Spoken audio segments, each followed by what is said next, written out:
નમસ્કાર કલમ યુદ્ધ સમાચારની સાથે હું છું આપની સાથે પાયલ બાંભણિયા। તો જોઈએ આજના મહત્વના સમાચારમાં। આરોગ્ય વિભાગ દ્વારા સર્વ ચકાસણી કર્યા પછી રાત્રિના 8 વાગે સીલ મારવામાં આવ્યું। આખરે 5 દિવસ બાદ સુરત જિલ્લા આરોગ્ય વિભાગે નકલી હોસ્પિટલને સીલ કરી છે।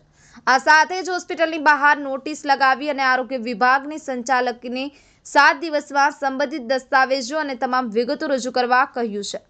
ભાડાનો કરાર પણ બોગસ ડોક્ટરના નામે આ નકલી હોસ્પિટલ બે નકલી ડોક્ટરો અને દારૂની હેરાફેરીમાં સામેલ ડોક્ટરના ભરોસે શરૂ કરવામાં આવી હતી। અહીં પહેલા મહાલક્ષ્મી થિયેટર હતું જે 2011માં બંધ થયું હતું। ઉદ્ઘાટનના 15 દિવસ પહેલા જ અહીં હોસ્પિટલ શરૂ કરવા માટેના કામની શરૂઆત થઈ હતી। હોસ્પિટલ માટેનો ભાડાના કરાર બોગસ ડોક્ટરોના નામે કરવામાં આવ્યો હતો। બે બોગસ ડોક્ટરો અને દારૂની હેરાફેરીમાં સામેલ એક ડોક્ટરે આ રેન્ટ એગ્રીમેન્ટ કર્યું હતું। બોગસ તબીબ બબલુ રામાશ્રય શુક્લા, રાજારામ દુબે અને ડોક્ટર જીપી મિશ્રાના કારનામાથી લોકો પણ આશ્ચર્યમાં છે, કારણ કે અગાઉ બે નકલી ડોક્ટરોની ધરપકડ થઈ ચૂકી છે।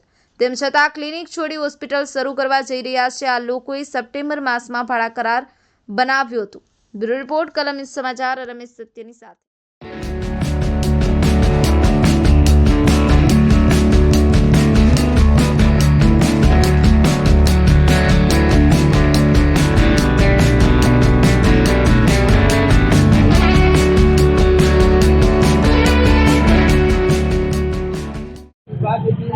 जी सर, आपનું નામ ડેઝિગ્નેશન?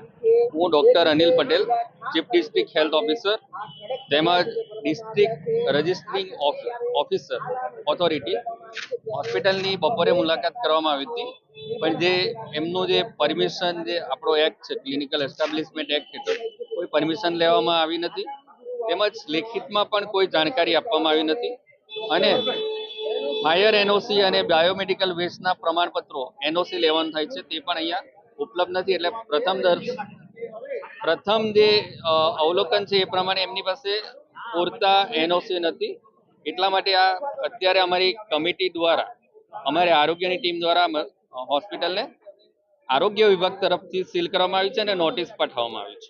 સર, આ જે પ્રોસેસ છે, પ્રોસેસને 5 દિવસ થઈ ગયા, તો કેવા પ્રકારની જે વિધિ કરવામાં આવી?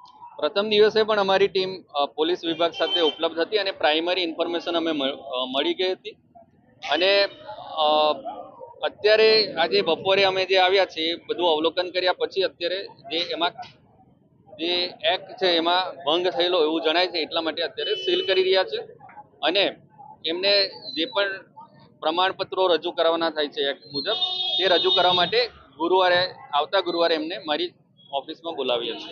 ડિજિટલ પ્લેટફોર્મ પર ગઈકાલે જ રજીસ્ટ્રેશન કરવામાં આવ્યું છે એવી વાત સામે આવી છે?